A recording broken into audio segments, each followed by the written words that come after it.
Good morning, neighbors. It is Tuesday, December 2nd, 2025, and you are tuned in to the Murphy Morning Show. This is your host, Sarah, here with a fresh cup of coffee and a full look at what is happening around Murphy and our mountain communities today. Settle in, take a breath, and let us walk through the news, the weather, and what is coming up in our community over the next few days. Let us start with local news around Cherokee County and Murphy. Candidate filing for important local offices in Cherokee County kicked off yesterday at noon, opening the door for those who want to serve on county and local boards and setting the tone for what will be a busy local election season next year. The filing period is now officially underway, so you can expect to see more neighbors announcing their campaigns and talking about priorities like public safety, schools, and growth in the weeks ahead.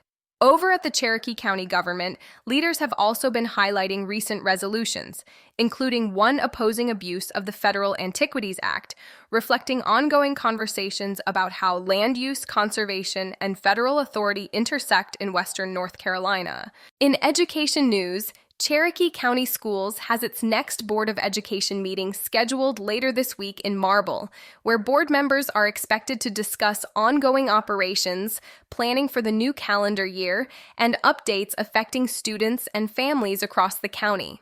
Turning to some broader safety and justice stories that continue to resonate here at home, Cherokee County law enforcement and the courts are still working through the fallout of several serious cases that have drawn regional attention this year.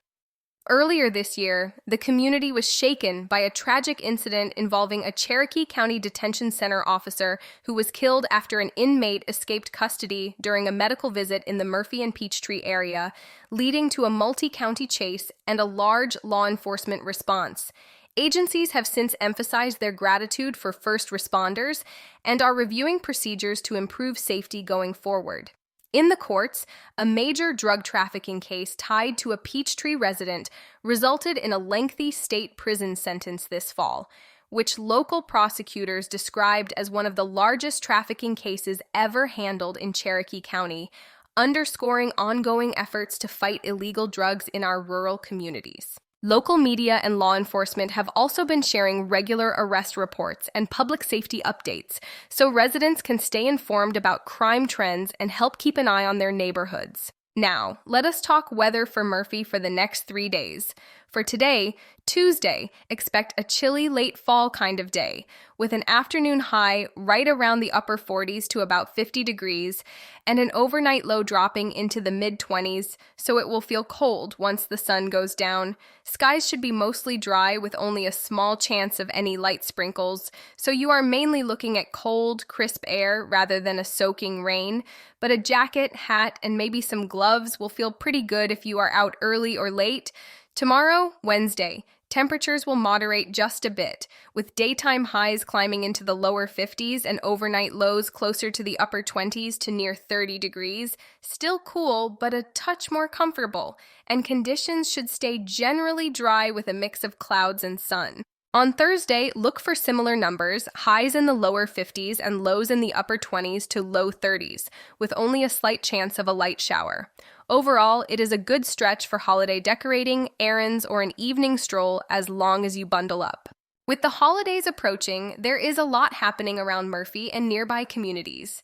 This Friday, December 5th, downtown Murphy will host the Murphy First Friday Art Walk in the early evening from about 5 o'clock to 8 o'clock with arts and crafts vendors along the sidewalks, live music on the square and in many shops and restaurants, and plenty of chances to support local artists while you enjoy a night out. That same evening in downtown, the town of Murphy will hold the 2025 Christmas tree lighting, with entertainment beginning around 5:30 in the evening, as the town lights the big tree and kicks off the heart of the holiday season. It is a family-friendly event, so bring a coat, maybe a blanket, and plan a little extra time for parking. On Saturday, December 6th, Murphy's Christmas Parade steps off downtown in the evening, with local churches, civic groups, school bands, first responders, and businesses rolling through to celebrate the season. One local church, Murphy First United Methodist, is planning to serve s'mores and popcorn in front of their sanctuary building from about 4 o'clock to 6 o'clock that afternoon, so you can warm up with a treat before the floats go by. Looking a bit further ahead, on Saturday, December 13th, One Night in Bethlehem will be held at or near the casino complex in Murphy, offering a Christmas-themed experience for families, and that same night, a band called Switchback is slated to play at the Mason Bar in town, giving music lovers a chance to enjoy a live show close to home. Before we wrap up, here are just a couple of friendly reminders as you plan your week. If you are heading to any of the downtown events, give yourself extra time for traffic and parking and consider carpooling with friends or neighbors to cut down on congestion and make things easier for everyone. Even though the forecast is mostly dry, temperatures will be cold, especially after dark, so dress in layers, keep an eye on kids and older family members, and watch for any slick spots on shaded sidewalks or bridges early in the morning or late at night. And as the election filing season gets going, remember that local offices have a big impact on day-to-day life here. So take a few minutes to learn about the candidates, and when the time comes, make a plan to vote. That is all for today's Murphy Morning Show. Thank you for spending part of your Tuesday morning here and catching up on what is happening around our corner of the mountains. This is Sarah wishing you a warm, safe, and peaceful day ahead. Take care of yourselves and each other, and be sure to tune in again tomorrow for more local news, weather, and community happenings.